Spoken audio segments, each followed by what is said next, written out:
Señores, tengan ustedes muy buenas tardes. Sean todos cordialmente bienvenidos a este espacio académico organizado por el Colegio de Abogados de Arequipa. Y como siempre, permítanme extenderles el cordial y atento saludo de nuestro decano de la Orden, el doctor Alfredo Álvarez Díaz, y de la Junta Directiva. Hoy jueves de miscelánea jurídica abordaremos un tema muy importante como es factores intervinientes en los accidentes de tránsito. Para ello contamos con la destacada participación del doctor Erly Pinto Herrera, quien es abogado, es técnico en ciencias administrativas y policiales, perito en accidentología vial del Instituto Peruano de Accidentología Vial, a la vez perito en delitos informáticos por el Instituto de Investigación y Especialización Profesional San Ignacio de Ricalde y de la Universidad Católica de Santa María. Antes de darle el pase al doctor, como siempre les recuerdo el procedimiento para la emisión de sus certificados. Después de haber logrado su participación o inscripción en este curso, tienen que marcar asistencia. Como les repito día a día, el link de asistencia va a salir anclado en el chat de esta sala. Es un link titulado como link de asistencia, aparece en letras azules. Lo único que tienen que hacer es hacerle clic. Les va a salir un mensaje donde indica o pide que ingresen su número de DNI. Después de digitar su número de DNI, en la parte del segundo renglón dice verificar.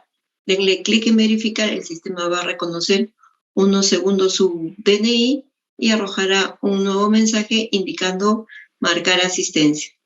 Posterior de marcar asistencia, denle clic y el sistema nuevamente reconoce cargando y les va a arrojar un mensaje, indica asistencia registrada. Solo le den OK y con eso ya están participando y registrando su asistencia, ¿sí? Entonces, ya bien informados para que no tengan ningún inconveniente, ya le damos el pase entonces al doctor Erly. Doctor Erly, muy buenas tardes y bienvenido en nombre del Colegio de Abogados. Lo dejamos en uso de la palabra para que inicie su disertación. Bienvenido. Muchas gracias. Muy buenas tardes. El tema de exposición de esta tarde es en accidentes de tránsito, los factores y las causalidades de los accidentes de tránsito. Bueno, sabemos que los informes policiales en la actualidad, que han sido reemplazantes de los informes técnicos que emitían las unidades especializadas y las comisarías, los informes policiales, se han reemplazado por un único documento, que son informes policiales de acuerdo al Manual de Investigación y Procedimientos en Accidentes de Tránsito del año 2021, la cual ha entrado en vigencia desde el 8 de marzo del mismo año, haciendo presente que las comisarías y las unidades especializadas son personal idóneo para poder establecer los factores intervinientes en una investigación de accidentes de tránsito. Ahora, para hallar las causalidades de un accidente de tránsito, debemos establecer qué es un factor interviniente.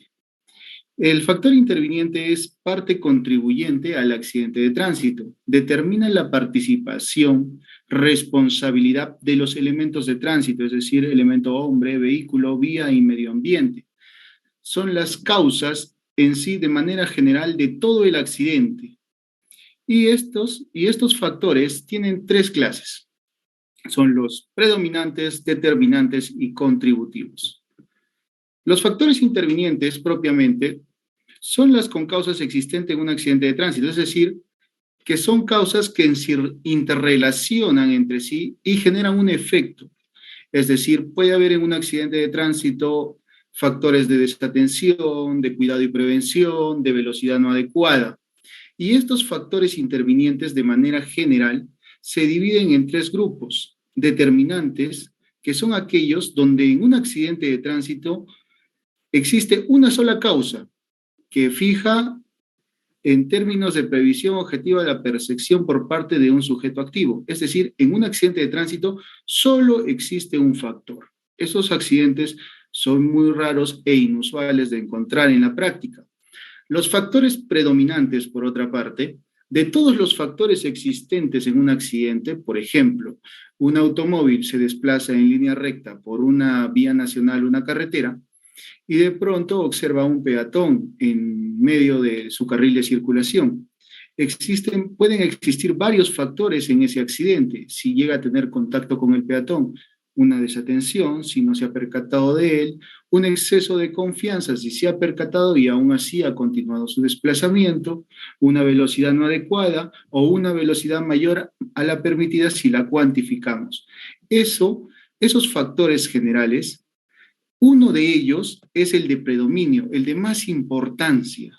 Ese se le denomina factor predominante, es decir, la causa principal del hecho que va a materializar, y es obviamente el que tiene más responsabilidad en cuanto a las omisiones de cuidado. Y por último tenemos los factores contributivos. Resultan ser factores secundarios o condicionantes en el suceso, es decir, que pierden valor ante un análisis comparativo con el factor o la causa principal, que es el predominante. Pero ojo, no significa que por eso uno de los participantes sea exento de responsabilidad, sino que tiene una corresponsabilidad en el hecho de tránsito. Ahora, detallemos cada una de estas tres clases. El factor determinante, como hemos dicho, solo existe una causa, es muy inusual encontrarlo, relacionado directamente al elemento hombre. Como hemos iniciado, los accidentes de tránsito, su definición básica es un hecho culposo que reúne los cuatro elementos, elemento hombre, vehículo, vía y medio ambiente, y que genera una causa, vale decir daños, lesiones o muerte. Entonces, bajo ese concepto, entendemos que en los factores determinantes, el elemento hombre es el que materializa el accidente y solo se da un solo factor. Ahora, este factor puede hacer que se le imponga la papeleta M37, 38 o 39, dependiendo de las circunstancias, solamente cuando las consecuencias sean lesiones o muerte. Todos los factores predominantes y contributivos están relacionados directamente a la omisión de cuidado y a las normas que infringen de la normatividad vigente de accidentes normatividad vigente en tránsito y seguridad vial, como es propiamente el Decreto Supremo 016 del 2009, que es el Reglamento Nacional de Tránsito. Ahora, veamos casos prácticos donde podemos establecer un factor determinante, o sea, el peligro.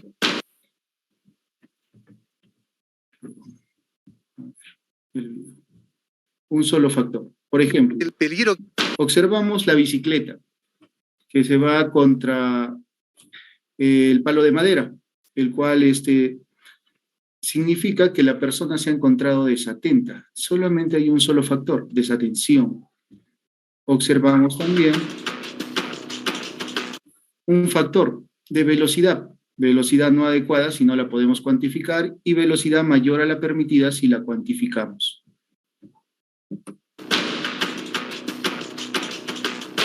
También podemos observar otro factor, un solo factor, falta de cuidado y prevención, o el enfoque que nosotros vamos a darle a la secuencia del evento. Observamos que en estos casos, el conductor de la bicicleta es el que genera su propia lesión o el propio daño material. Por ende, él sí no sería acreedor a dichas papeletas que hemos mencionado en un último acápite, toda vez que para imponer dichas infracciones por participar y ocasionar un accidente de tránsito, estas solamente pueden ser reflejadas cuando generamos un daño a un tercero, concordante con el artículo 271, el inciso 3 del Decreto Supremo 016 del 2009.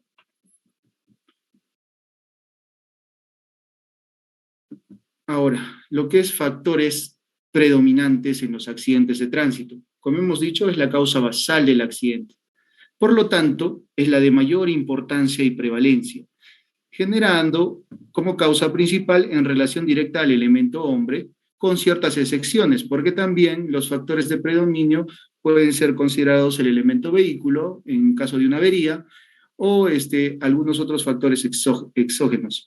Ahora, es posible diferenciar un factor de otro y obviamente en cuanto a los factores de predominio va a ser el punto de partida para establecer las papeletas M37, 38 y 39 que justamente generan la inhabilitación parcial o permanente del conductor para operar vehículos.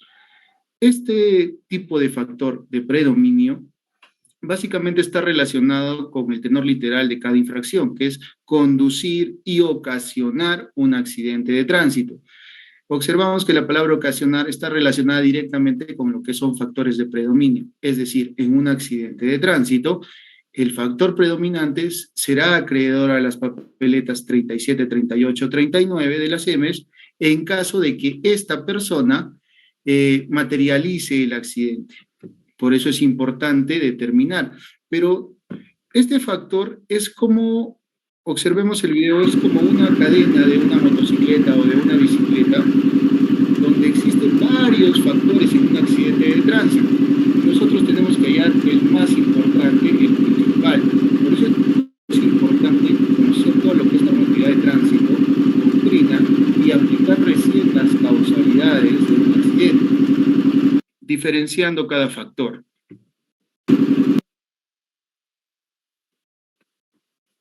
Ahora, también tenemos como última clase lo que son factores de contribución. Tiene un valor en desmedro al factor predominante, contribuye al resultado final en relación directa a los elementos, a los 4 que hemos mencionado, y en este tipo de factores de contribución no son acreedores a la imposición de la papeleta M37, 38 y 39 porque ellos no ocasionan o no materializan el accidente, simplemente contribuyen al resultado final del mismo. Por ejemplo, un accidente de tránsito donde 2 vehículos participantes, una motocicleta y un automóvil, se ubican en una vía recta y ambos se desplazan en sentidos contrarios. En un punto, el automóvil invade el carril de circulación de la motocicleta, pero el conductor de la motocicleta no contaba con luces en sus faros, no tenía cintas reflectantes, no tenía aditamentos de seguridad como casco y otras inobservancias a las normas de tránsito. Obviamente que la invasión de carril va a ser nuestro factor de predominio, pero existen otros factores como lo que hemos mencionado de contribución, el hecho de circular sin cuidado y prevención a no usar el casco de seguridad, el hecho de repente desplazarse a una velocidad no adecuada, el hecho de no contar con los aditamentos que establece el Reglamento Nacional de Tránsito o no estar con las luces encendidas, todos esos van a formar factores de contribución, es decir, van a contribuir al resultado final que puede ser las lesiones o la muerte de ese conductor de motocicleta y son inferiores a la causa principal de predominio que vendría a ser la invasión de carril. Observemos, por ejemplo, este video generado en 3D, donde vemos la causa de predominio, el despiste por una desatención del conductor de la unidad de tránsito número 1, y la cual pierde control total de la unidad y empieza a iniciar su proceso de volcadura en tonel. Ahora también vemos otros factores, la velocidad no adecuada o velocidad mayor a la permitida si se cuantifica, la falta de cuidado y prevención porque no tenía el cinturón de seguridad puesto y cae y se desplaza a su posición final. Observamos que existen factores de predominio y factores de contribución en dicho accidente. Ahora, vamos a empezar a desarrollar los factores. En el desarrollo de estas actividades académicas nos ha llevado aproximadamente alrededor de 6 a 8 años poder separar las acciones de los conductores y generar conceptos de factores de predominio y de contribución. Eso es un aporte que no se ha desarrollado con anterioridad en ningún aspecto y permite que las personas conozcan por qué utilizamos la palabra desatención, por qué utilizamos velocidad no adecuada, y esos factores se han detallado y se han catalogado con la estadística a nivel nacional en accidentes de tránsito. Por ejemplo, tenemos los factores que se utilizan como la desatención en la conducción. Ya, la desatención en la conducción básicamente es la distracción total o parcial de un conductor. el cual está relacionado directamente a la omisión de cuidado o la falta de cuidado al circular. ¿Ya? ¿Qué quiere decir esto? Que la persona que se encuentra operando una unidad vehicular, de manera total o parcial, pierde de vista la vía y su entorno y los posibles riesgos o los usuarios de la vía que se encuentren desplazándose en ese momento. Esa es la desatención propiamente, ¿ya? Y se utiliza mucho para poder generar factores de predominio o de contribución en un accidente de tránsito, dependiendo de las circunstancias del hecho.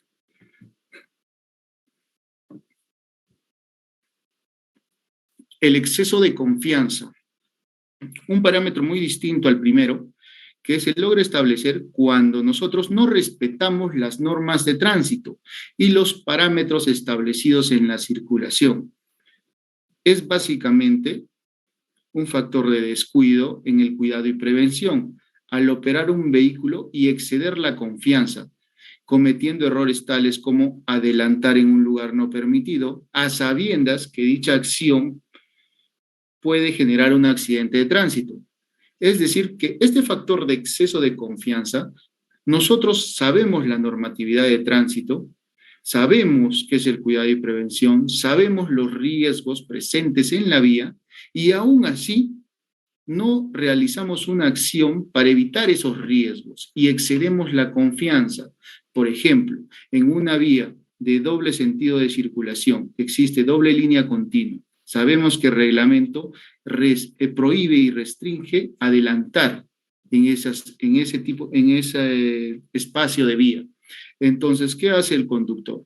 Continúa su desplazamiento y observa una cola de carros de 3 vehículos y adelanta, infringiendo la norma de tránsito pese a saber que no se puede adelantar en ese lugar, y lo hace aún así. Y se encuentra con otro vehículo que se desplaza en sentido contrario y materializa el accidente. Ahí tenemos un factor de exceso de confianza. Sabemos y excedemos la confianza y aún así realizamos la acción. Vamos a poder visualizar un video que nos va a detallar los factores que hemos descrito.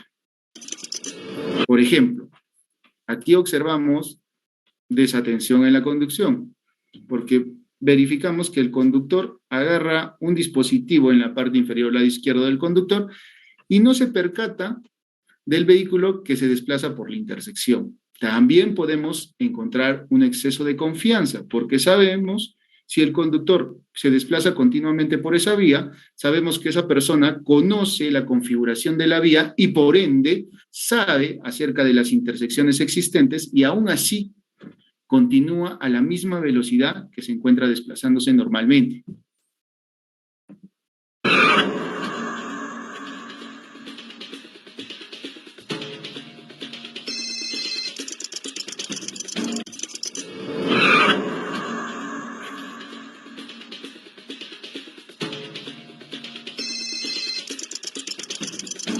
Contestar el teléfono, una acción imprudente muy usual, y ese es un factor de desatención, porque de manera parcial no nos percatamos oportunamente de los riesgos existentes en la vía.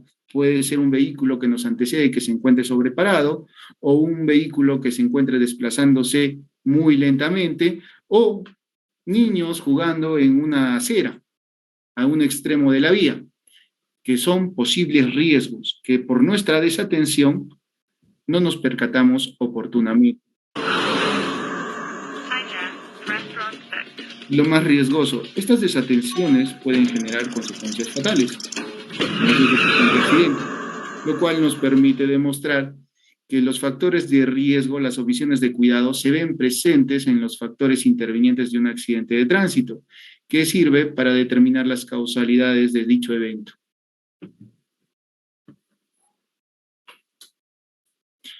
Velocidad mayor a la permitida. Lo que nosotros consideramos como velocidad imprudente, no apropiada. ¿Por qué? Porque esta velocidad logra superar el límite establecido en el Reglamento Nacional de Tránsito en los artículos 160, 163, donde dicen velocidades permitidas para cada vehículo. Y este es una clara demostración de una omisión de cuidado. No solo por eso, sino también porque no le permite respetar las señales verticales y horizontales. Si bien es cierto, tenemos parámetros para desplazarnos en una determinada vía, por ejemplo, los automóviles en carretera a 100 kilómetros por hora, en avenida 60, pero también existen señales verticales u horizontales que nos obligan a reducir la velocidad en una determinada zona o sector de la vía. Si hay una señal vertical que establece 30 kilómetros por hora, 40 kilómetros por hora, debemos de respetar y circular inferior a lo establecido en el reglamento de tránsito y no menor a la velocidad mínima, que es la mitad. Y esto genera un riesgo muy alto en el desplazamiento del operador de la unidad vehicular y en los demás usuarios de la vía, porque no le va a permitir tener una respuesta adecuada ante un posible riesgo en su circulación. Por ejemplo, si en una vía existe una señal vertical que es un colegio y más adelante dice 30 kilómetros por hora y el conductor de una unidad vehicular, automóvil o camioneta se desplaza por dicho sector e imprime una velocidad de 35, 40, 45 kilómetros por hora, al momento de presentarse un posible riesgo, es decir, que una persona ingrese de manera intempestiva en la calzada, va a querer detener de manera inmediata su unidad vehicular y no le va a permitir reaccionar a tiempo ante ese riesgo. Por eso, las velocidades máximas y mínimas están establecidas en el reglamento con la finalidad de que el operador de la unidad vehicular tenga la posibilidad de detener prontamente su vehículo y evitar un riesgo, o por lo menos reducir las causas de un accidente de tránsito, una reacción pronta. Ahora, en el Reglamento Nacional de Tránsito existen muchos artículos donde habla de una velocidad que le expresa de manera cualitativa y no cuantitativa como la velocidad mayor a la permitida que hemos tratado en punto anterior. Esa velocidad se le denomina una velocidad no adecuada, que si bien es cierto, no le hemos podido cuantificar porque las evidencias explotables en un accidente de tránsito no nos ha permitido determinar de manera a través de fórmulas físicas la velocidad mínima probable a la cual se desplazaba un vehículo. Pero existe una tipificación en el Reglamento Nacional de Tránsito que nos permite cualificar esa velocidad, que si bien es cierto no la podemos calcular físicamente, pero sí podemos cualificarla de acuerdo a diferentes aspectos, como por ejemplo, en el caso de un atropello, las lesiones de gravedad, el desplazamiento del cuerpo del peatón o la proyección hacia su posición final. El recorrido de un vehículo en un choque por alcance, por ejemplo, que puede llegar a desplazarse 100, 120 metros, eso nos permite demostrar que ese vehículo se desplazaba a una velocidad no adecuada, que no la podemos cuantificar, pero sí la cualificamos a través de diferentes aspectos. Los daños materiales de consideración en las unidades participantes o en la estructura de la vía. Nos va a permitir también de manera cualitativa establecer una velocidad no adecuada. Es decir, que esta velocidad se puede encontrar tal vez dentro de los límites permitidos, pero no le va a permitir controlar su unidad vehicular. Y existe un poco de debate en cuanto a este factor porque dicen, ¿cuál es la velocidad adecuada?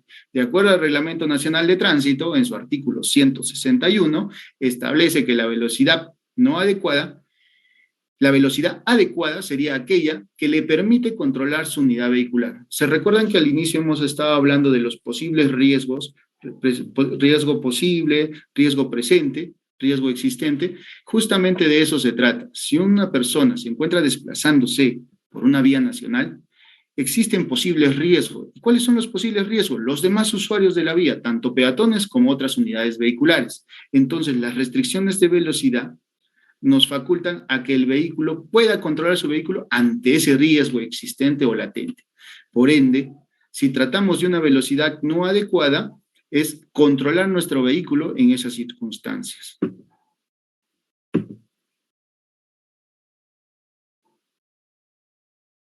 Imprudencia.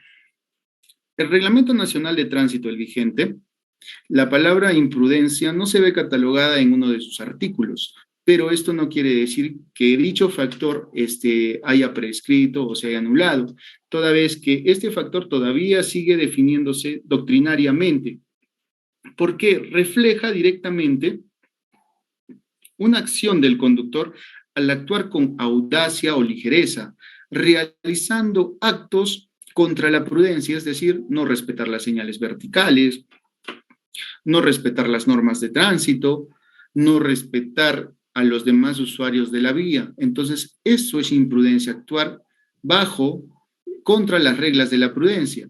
Y esto es básicamente un factor generalizado de una conducción, por ejemplo, desplazándonos en una vía curva y tenemos una señal curva pronunciada a la izquierda. El conductor de un remolcador con semurremolque hace caso omiso a esa señal vertical y actúa de manera imprudente, imprimiendo mayor velocidad en su desplazamiento y pisando la línea del medio o invadiendo parcialmente el carril de circulación contrario.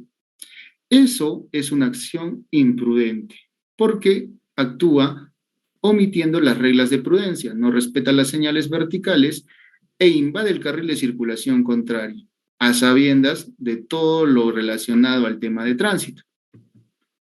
Vamos a observar un pequeño video para poder detallar los conceptos ya expresados. Por ejemplo, vemos los factores de velocidad claros en este punto. Observamos una velocidad que imprime la motocicleta contra la estructura vehicular de la camioneta. Esos pueden ser considerados como velocidad no adecuada si no la cuantificamos, o velocidad mayor a la permitida si logramos establecerla. Si bien es cierto, existe formas de establecer las velocidades a través de la deformación de las unidades vehiculares, pero esto es muy complejo porque se tiene que tener en consideración la resistencia de los materiales de acuerdo a cada marca y cada año de fabricación, lo cual hace que la determinación de velocidades bajo deformaciones sea un poco ambigua o un poco no muy precisa como la determinación a través de evidencias físicas. ¿Ya? Por eso, observan el video, existe una velocidad latente en la conducción de la motocicleta, pero esta no la podemos cuantificar y por eso la expresamos de manera cualitativa como una velocidad no adecuada. Igual, de repente la adherencia de los neumáticos no es suficientemente buena y no genera una huella o una evidencia física, una huella de derrape, una huella de frenada, que nos permita cuantificar el aspecto de velocidad, pero de acuerdo a la magnitud de los daños, las lesiones y desplazamiento, podemos cualificarla en una velocidad no adecuada. De la misma manera, por las lesiones, los daños materiales, el desplazamiento hacia su posición final,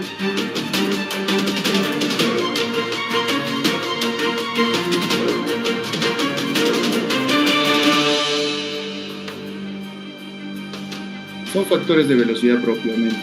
También la imprudencia, porque sabemos que a un cambio de dirección debemos eliminar todo riesgo, y no lo hace el conductor de la motocicleta. Ingresa de manera intempestiva a la intersección, sin antes haber eliminado los riesgos existentes en la vía, como el desplazamiento de otros vehículos.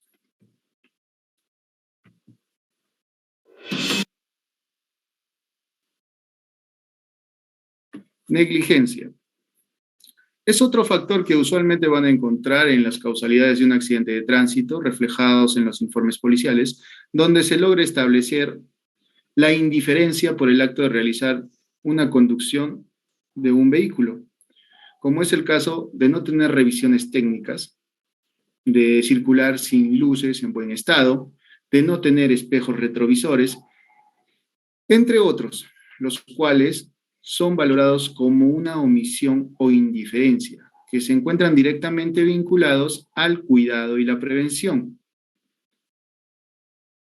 No contar con todos estos aditamentos de seguridad genera accidentes de tránsito, demostrando nuevamente que se encuentra directamente relacionado a las omisiones de cuidado.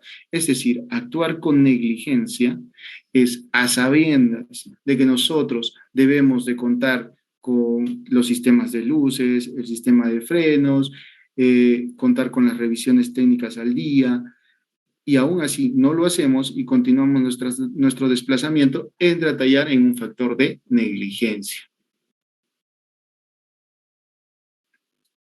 El casco de seguridad. Como hemos enunciado al principio, los factores de contribución y de determinio son a raíz del concepto de accidentes de tránsito. Un accidente de tránsito no solo involucra el hecho de la omisión de cuidado de los elementos, sino también de las causas del accidente, que son los daños, lesiones y muerte. Entonces, si una persona se encuentra desplazándose por una vía nacional, carretera, un conductor de una motocicleta con su ocupante, y de pronto está desplazándose en línea recta y debido a un bache o una piedra, pierde el control parcial de su unidad vehicular.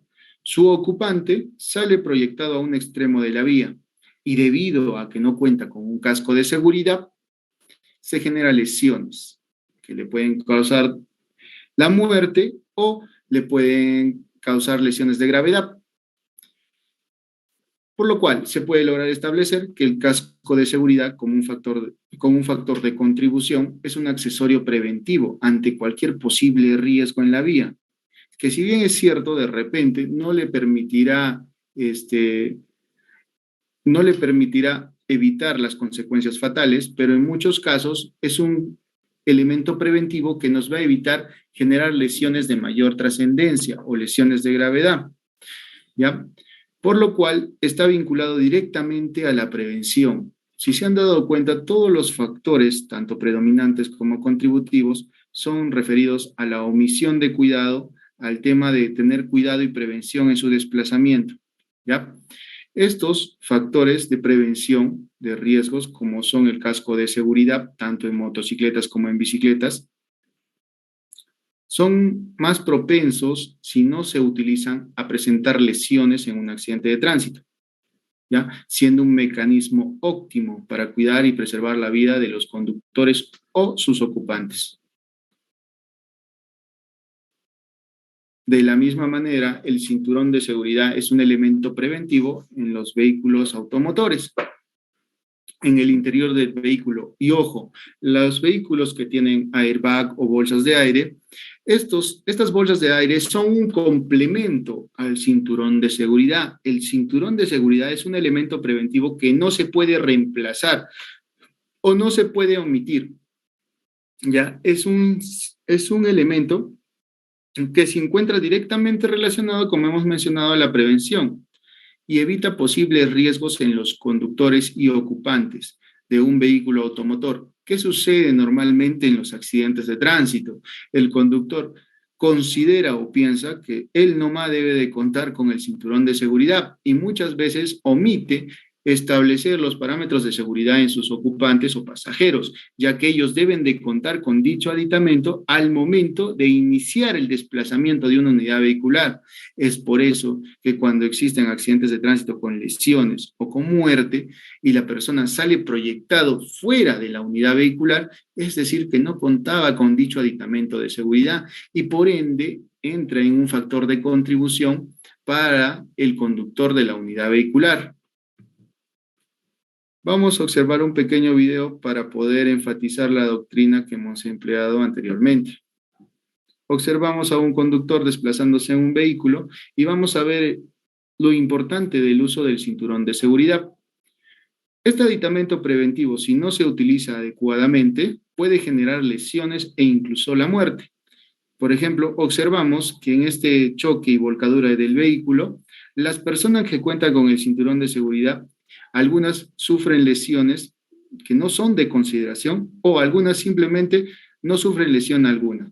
Pero las personas que no contaban con el cinturón de seguridad generan lesiones que pueden ser de gravedad, como se observa en el video. Esto ocurre de manera eventual en los accidentes de tránsito con lesiones o con muerte. que ese aditamento de seguridad no es respetado y por ende entra a tallar en un factor de contribución.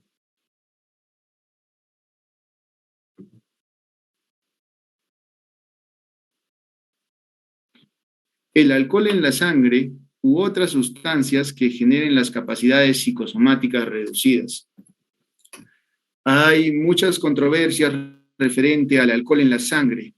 Les comento, la doctrina y el Reglamento Nacional de Tránsito, así como diferentes casaciones y sentencias, establecen que el alcohol en la sangre no es un factor de predominio, nunca. Y el alcohol por sí solo tampoco es un factor de contribución, sino el hecho de describirlo de manera detallada como conducir con sus capacidades psicosomáticas reducidas por la ingesta de alcohol, es decir, las capacidades físicas y mentales reducidas por el consumo de alcohol. Ese sería un factor de contribución. Jamás es un factor de predominio. ¿Por qué? Porque el alcohol por sí mismo no materializa el accidente, lo que materializa son las acciones que son generadas a través del consumo del alcohol o generadas por la decisión directa del operador de una unidad vehicular, ¿ya? Es un factor relacionado propiamente a la ingesta de alcohol y las consecuencias que éste genera en el conductor, ¿ya? El cual se dirige directamente a la prevención, ya que todo conductor sabe que no puede desplazar una unidad vehicular si se encuentra con alcohol o sustancias no permitidas en la sangre. No debemos operar un vehículo bajo ninguna circunstancia, porque nuestras capacidades, tanto físicas como mentales, se ven reducidas y no tenemos un óptimo desplazamiento al 100% de nuestros sentidos. Ahora, este alcohol se ha puesto en una nomenclatura de 5 periodos que se encuentra reflejado en la normatividad vigente, donde establece ciertos puntos clínicos de una persona que consume alcohol, que se le conoce como tabla de alcoholemia. El primer periodo son síntomas clínicos de retardo en la respuesta. El estímulo es muy lento y eso está entre 1 a 0.5 gramos, que justamente es el primer periodo que va a definir si una persona supera el límite para las sanciones penales y administrativas.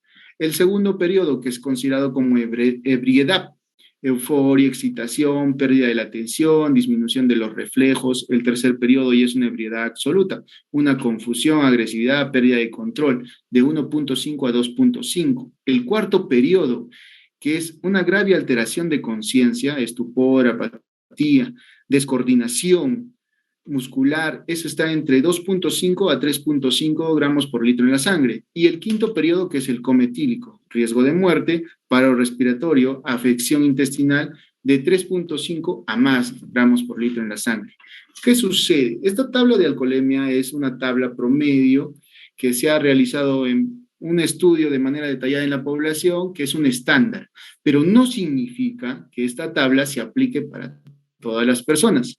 Esto varía de acuerdo al peso, a la edad, a la tolerancia al alcohol existente en algunas personas, ya que van a observar muchos casos donde el dosaje etílico arroje un resultado de 2 hasta 3.5 y la persona, al observarla físicamente, vamos a ver que está en un periodo subclínico, porque vemos simplemente un retardo en la respuesta al hablar o a los estímulos. O en su defecto veremos una euforia o una excitación, pero no vemos una ebriedad absoluta o una grave alteración de la conciencia. ¿Por qué? Porque esas personas pueden generar mayor resistencia. O de repente, en un caso distinto, que otra persona lo vamos a ver en una etapa de ebriedad absoluta y esté en el primer periodo, en el subclínico. Es decir, que el alcohol no tiene una misma reacción para cada cuerpo. No es igual los síntomas o las circunstancias que afronta una persona al consumo de alcohol. Por ende, no se puede considerar como un factor porque en un accidente de tránsito, por ejemplo, un vehículo que se encuentra desplazándose por una curva, se va en línea recta, se despista, se vuelca y genera la muerte de sus ocupantes, sale el dosaje etílico del conductor positivo. Yo no puedo decir que esa desatención o exceso de confianza ha sido a consecuencia del alcohol. Puedo suponer, pero no podemos determinar que el alcohol ha sido la causa. Tal vez esa causa ha sido por una desatención ajena a esas acciones y el conductor se encuentra en un periodo subclínico pese a que su resultado ha salido de 1.5 a 2.5, pero su estado ecuánime es controlable, es plausible. Entonces, por ende, el alcohol no podemos establecerlo como un factor de predominio, pero sí de contribución en el enunciado de conducir con sus capacidades psicosomáticas reducidas. Por último, vamos a observar un pequeño video de lo que es el alcohol de manera reflexiva. Pensá una noche inolvidable con tus amigos, pero inolvidable de verdad. Una de esas noches con miradas que solo vos y ellos pueden entender.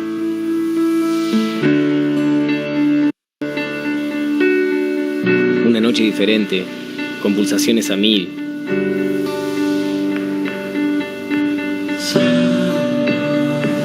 Con momentos de esos que te quedan grabados de por vida.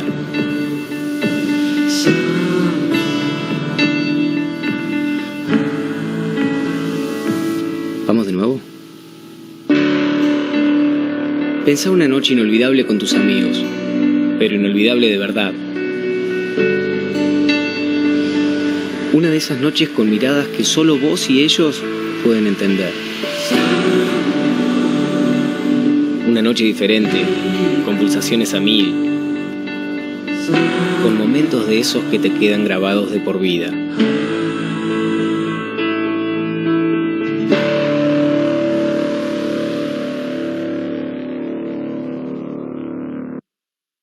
Es una importante reflexión porque la tasa por accidentes de tránsito con alcohol está incrementándose de manera gradual o de manera exponencial, perdón, en estos últimos años. Hay que tener mucho en consideración el desplazamiento de vehículos bajo el estado de ebriedad. Bueno, otro de los factores puede ser la falla mecánica de los sistemas por falta de mantenimiento. ¿Ya? Se refiere directamente a la falta de mantenimiento de un vehículo, el cual está reflejado en el artículo 90A, ¿ya?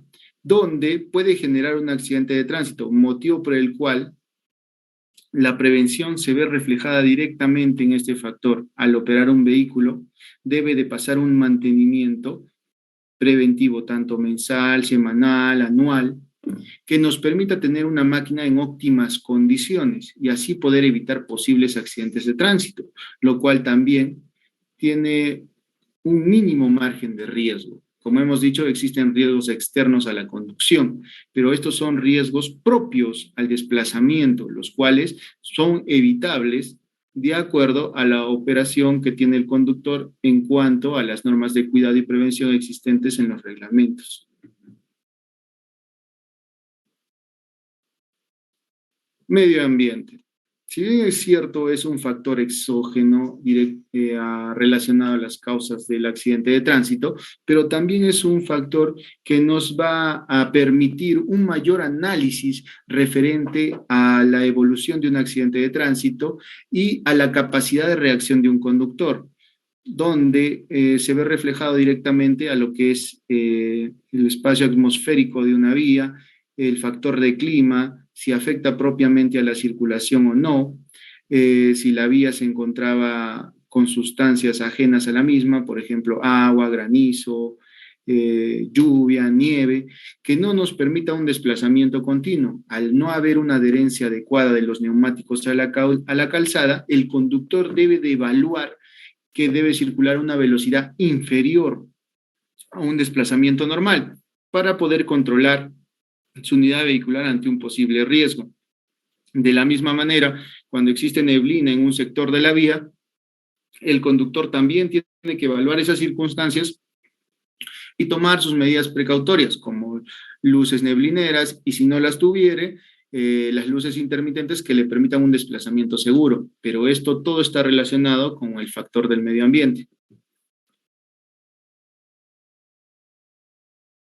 Condiciones de la vía. Como se ha logrado establecer, se refiere directamente a las características de la estructura vial existente en una determinada zona donde se puede generar un accidente de tránsito. Referido directamente al mantenimiento, a la falta o complementación de dispositivos de control de tránsito, es decir, señales verticales u horizontales. No solamente las señales que no se encuentran en la vía, sino también las señales deficientes o una señal informativa, reguladora o preventiva mal ubicada, que en vez de generar un carácter preventivo, va a generar un carácter de riesgo. Por ejemplo, una señal vertical de curva pronunciada a la izquierda, ubicada en el medio de una curva, no le va a permitir a anticipar al conductor del riesgo existente en la vía. O una señal inexistente de zona de derrumbe, tampoco le va a permitir al conductor evaluar los riesgos existentes en su desplazamiento. Por ejemplo, podemos visualizar en cuanto al factor clima y al factor vía directamente en un desplazamiento de un... El caso de circulación en autopista, en el cual vemos el camión que pierde el control. Por lo general, los camiones tienen un tipo de neumático que, para evitar el consumo de combustible, tienen un buen desempeño en ruta seca, sin embargo, no son buenos cuando se presenta agua en la ruta. En este segundo caso, el vehículo que trata de esquivar uno de los restos del choque anterior se deriva contra el guardrail. Observen ustedes que al reducir la velocidad de los vehículos que van por delante y no poder ver con comodidad los que vienen por detrás, comienza entonces a producirse una especie de choque en cadena por la proximidad de los vehículos como consecuencia del accidente original. En el caso del camión cisterna, al querer frenar, producto de que ve más por delante por la altura del camión, entra en tijera y obviamente no puede detener el camión. Bueno, observamos claramente que existe una relación directa en los factores de contribución de cuanto al medio ambiente y al elemento vía, que no nos les permite un desplazamiento normal a un conductor, por eso tiene que evaluar circunstancias de riesgo, y también forma parte de la contribución en un accidente de tránsito a las consecuencias. En el caso de la impericia. Este factor es usado de manera no muy usual. ¿Por qué? Porque este factor involucra que debe de realizarse una pequeña acta de conducción con las autoridades competentes, como son el MTC, para demostrar si existe una impericia relativa o absoluta en una persona al operar una cierta unidad vehicular. Básicamente este factor es el desconocimiento, la falta de conocimiento total o parcial al operar una unidad vehicular, ¿ya? Es decir, una persona que conduce automóviles, no, por tener una licencia A1, no significa que sea capaz de conducir un remolcador con semirremolque. Por ende, existe una impericia o absoluta o relativa si conoce ciertos factores. Ahora, ¿cómo pruebo yo esa impericia relativa o absoluta? Únicamente a través de una acta de manejo que se debe de emplear con las autoridades competentes, como se ha mencionado, que es el MTC propio de las certificaciones de las licencias, para determinar si esa persona tiene la pericia absoluta o incompleta y por ende establecer dicho factor. Es muy importante tener en consideración eso antes de aplicar el factor de impericia, ¿ya? Porque tiene que ser demostrado de manera objetiva.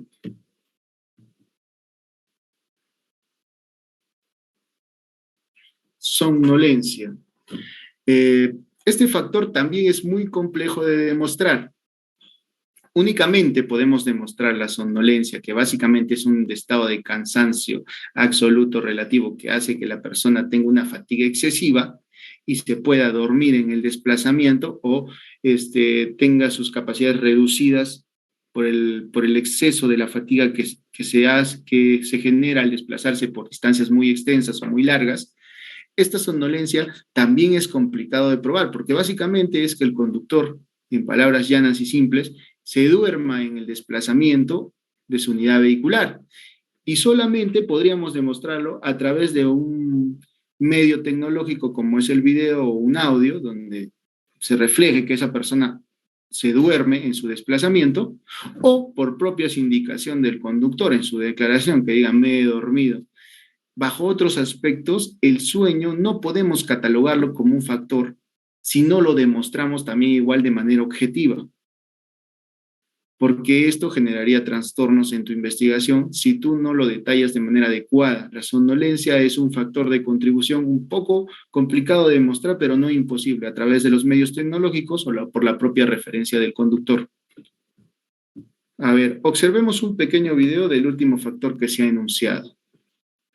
Si nosotros nos desplazamos de manera constante en línea recta y no descansamos adecuadamente y tenemos un exceso de fatiga, podemos caer en una somnolencia parcial.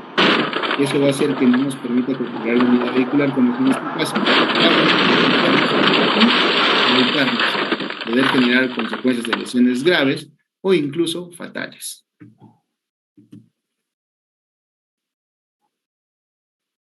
Por ende, bajo esas premisas, ahora ya sabemos cuáles son los factores intervinientes en un accidente de tránsito y por ende la causalidad para poder interpretar documentos oficiales que son pericias en torno a accidentes de tránsito.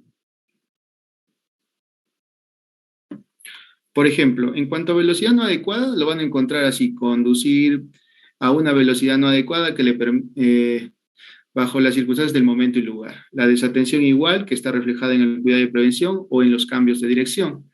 El exceso de confianza es adelantar en un lugar no permitido, desplazarse en retroceso, estacionamiento indebido, invasión de carril, cruzar la calzada por un lugar no permitido, peatón recostado, o los familiares cuando permiten su desplazamiento de personas mayores de la tercera edad o menores de edad sin compañía de un adulto. Está reflejado en un exceso de confianza. Conocemos y aún así lo hacemos. Velocidad mayor a la permitida, de la misma manera. Imprudencia, una puerta abierta, no respetar las señales, circular por el carril izquierdo, imprudencia. Negligencia, impericia y somnolencia, ya lo hemos establecido por sus propias palabras. La falla mecánica, de la misma manera. Falla de los sistemas por falta de mantenimiento, la operatividad de los sistemas, o desplazarse con motor apagado, que es una práctica muy recurrente en conductores de rutas largas para ahorrar combustible, u otros problemas de salud que son exógenos al accidente de tránsito. En cuanto a factores de contribución, encontramos, como hemos dicho, en primer lugar, el factor de estado de ebriedad, que es conducir con sus capacidades psicosomáticas reducidas. Esto que quede claro, el factor de alcohol es un factor contributivo, jamás es un factor de predominio por las circunstancias ya expuestas. Y este factor de conducir con sus capacidades psicosomáticas reducidas no solamente es por el consumo de alcohol, sino también el efecto de medicamentos, como por ejemplo el paracetamol u otros medicamentos que generen un estado de alteración de la conciencia y capacidades físicas, que no nos permitan tener una pronta reacción ante un accidente de tránsito. La falla de operatividad de la falta de mantenimiento, operatividad de los sistemas, el medio ambiente, como lo hemos expresado, lluvia, neblina, nieve, granizada o cualquier otro factor atmosférico. Las condiciones de la vía, que la vía esté sucia, condiciones, la configuración de la vía curva, intersección, mal estado, falta de iluminación, presencia de agua, cambio arrasante, hielo, obstáculos visuales, pendientes, animales u otros objetos en la calzada, falta o exceso de dispositivos de seguridad, visibilidad, señalización, falta de señalización. Igual el uso del casco de seguridad y el cinturón, que hemos dicho medidas preventivas, y el exceso de confianza, que básicamente está reflejado en adelantar en lugares no permitidos, exceso de confianza propiamente, desplazarse en retroceso, estacionamiento indebido, invasión de carril, cruzar la calzada, peatón echado, circular fuera del horario permitido, para lo que son vehículos de carga, circular por un lugar no permitido, familiares, interponerse en el eje de marcha. También lo tenemos la desatención, lo que es falta de cuidado y cambio de dirección, la velocidad no adecuada y velocidad mayor a la permitida. Hemos visto que tanto algunos factores pueden ser contributivos o determinantes a la vez. Solo ciertos factores son contributivos, como hemos visto, casco, cinturón, alcohol. Esos son factores únicamente contributivos, pero algunos pueden ser contributivos y determinantes dependiendo de las circunstancias del hecho.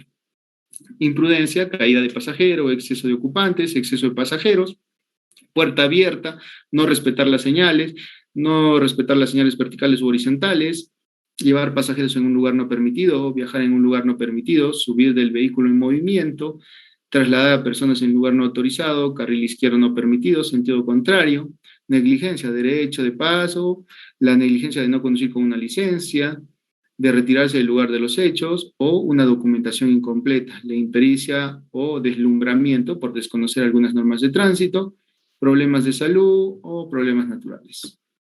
Eso sería todo en cuanto a factores intervinientes en un accidente de tránsito que nos permite la causalidad. Lo hemos tratado de detallar de manera doctrinaria en ciertos grupos que tiene otros subgrupos de evaluación. Hasta el momento eso ha sido sacado de las estadísticas de los últimos 10 años. Eso sería todo en cuanto a la exposición. Muy bien, doctor. Felicitaciones por su excelente ponencia. Vamos a pasar entonces a nuestra secuencia de preguntas. No sé si ya tenemos algunas preguntas. Si no es así, les daremos 5 minutos para que vayan formulando las preguntas y regresamos en breve. ¿Sí?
Bien, continuamos entonces. Nos llega la pregunta de Julio César Rodríguez.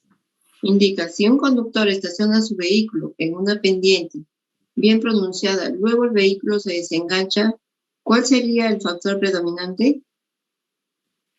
Ya, debo de entender que no existe un conductor operando la unidad vehicular al momento que se desengancha la unidad. Y eso entraría a tallar bajo un aspecto de cuidado y prevención.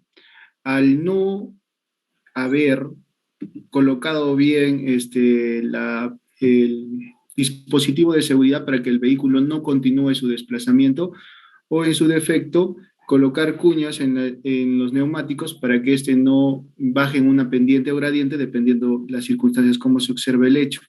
Y básicamente entraría a tallar en un factor de cuidado y prevención, porque hace caso omiso a las reglas de prevención al dejar una unidad vehicular estacionada y ésta se deslice sin su conductor propiamente y pueda generar daños materiales o lesiones. Perfecto, muchas gracias, doctor. Eh, Tenemos la pregunta también de Atile. Dice, ¿cómo se puede determinar los factores cuando los vehículos son removidos? Ya, debo de entender que está relacionado a cuando son removidos de su posición final o son sacados o desplazados a un extremo de la vía para permitir el desplazamiento continuo del tránsito. En estas circunstancias, existen elementos que nos permiten determinar los factores, como son las evidencias existentes en el lugar de los hechos. Y si no existiera dichos elementos, también nos vamos a ver reflejados en los daños materiales de las unidades vehiculares, comparando y haciendo un cotejo de niveles en las estructuras que nos va a permitir determinar dónde fue el contacto en las unidades y por ende poder demostrar los factores el factor de predominio y contribución en un accidente de tránsito. Perfecto, doctor. Muchas gracias por la respuesta. Nuevamente tenemos la pregunta de Julio César Rodríguez. Dice, en un atropello a un menor de 10 años de edad, si se logra determinar que el menor de edad fue el que ocasionó el atropello, ¿se le puede responsabilizar por el accidente? No, en el Reglamento Nacional de Tránsito, en el artículo 88, establece claramente que los menores de edad o los mayores de la tercera edad se encuentran exentos de responsabilidad y la responsabilidad recae directamente sobre los familiares. Es decir, que los familiares asumen la responsabilidad y únicamente en la narración de la investigación se les considera como unidades, pero estas personas no son imputables al momento de colocar las infracciones administrativas o responsabilidades en un accidente de tránsito de manera directa, sino los familiares. Bien, doctor, muchas gracias. Tenemos también la pregunta que nos llega de Nina Milagros. Dice, ¿aplica algún tipo de infracción para las personas que son sorprendidas practicando o entrenando manejo de vehículos motorizados en algún canchón o camino de trocha? ¿Cuál sería la sanción? Esto es en cuanto a la imposición de papeletas referidos a ese aspecto. Podríamos ver que existen también circunstancias fuera del Reglamento Nacional de Tránsito en cuanto a delitos de peligro, porque las vías nacionales o vías públicas no se permite la utilización para competencias o elementos recreativos o desplazamiento de vehículos sin los aditamentos de seguridad correspondientes, y sí serían acreedores a una sanción administrativa en caso de un accidente, bajo las de inhabilitación de la licencia, o en su defecto ser intervenidos por delitos de peligro, posiblemente. Bien, doctor, muy amable por la respuesta. David Paco nos pregunta, ¿cómo saber si un vehículo va a una velocidad no adecuada en un accidente de tránsito?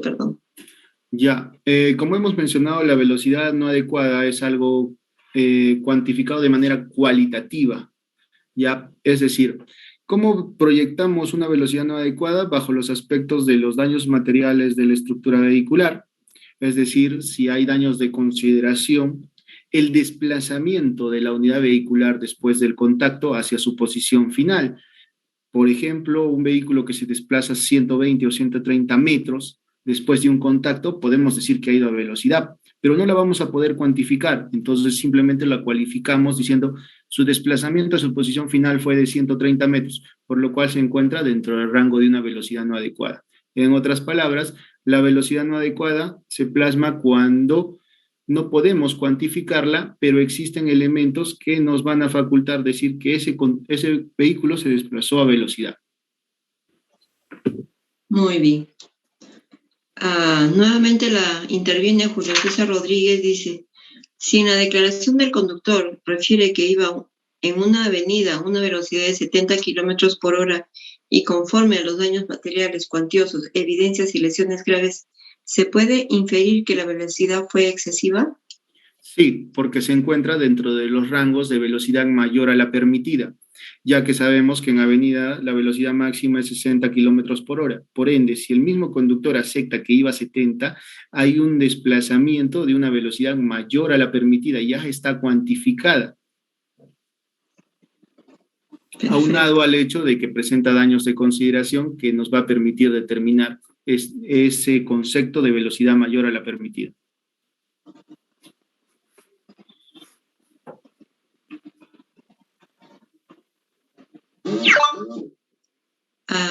Iván Dita y Ro nos pregunta, en el reglamento no hay velocidad excesiva en el libro del ABC, pero es por otra doctrina. No sé si es pregunta o es acotación. Debe ser reflejado a que exactamente en el Reglamento Nacional de Tránsito, en el Decreto Supremo 016 del 2009, sí existe lo que es velocidad mayor a la permitida, que es velocidad imprudente, es en el artículo 160, donde ahí lo dice de manera literal, conducir a una velocidad no prudente, es decir, fuera de las normas de la prudencia, significa fuera de los parámetros establecidos en las vías nacionales, dependiendo la clase de vía. Y esto sí se encuentra catalogado en norma, en el Reglamento Nacional de Tránsito y otras normas conexas. También en lo que es el aspecto doctrinario, sí se encuentra también en el libro del ABC de Investigación de Accidentes de Tránsito como doctrina, de manera detallada, que es una velocidad mayor a la permitida y que es una velocidad no adecuada. Perfecto, doctor. Muchas gracias por la respuesta. Darcy Montes también nos pregunta, ¿existen dos factores predominantes o determinantes en un accidente de tránsito? Ya, esa pregunta es algo que siempre tenemos, esa lucha constante al momento de las investigaciones de accidentes de tránsito. En un accidente de tránsito únicamente existe un factor de predominio, es decir, una sola causa principal del hecho. No puede existir dos causas paralelas, porque siempre en un accidente de tránsito uno tiene más responsabilidad que el otro participante. Y eso se encuentra reflejado también en el Manual de Procedimientos del año 2021, donde establece las pautas para determinar los factores. Ahora, en cuanto a factores de determinio, como hemos mencionado al inicio de la sesión, los factores de determinio es un solo factor, es decir, que no existen más factores y por ende ese factor no es compartido, es de un elemento objetivo del accidente, o sea, de un solo conductor. Bien, doctor. Agotamos ya nuestras preguntas.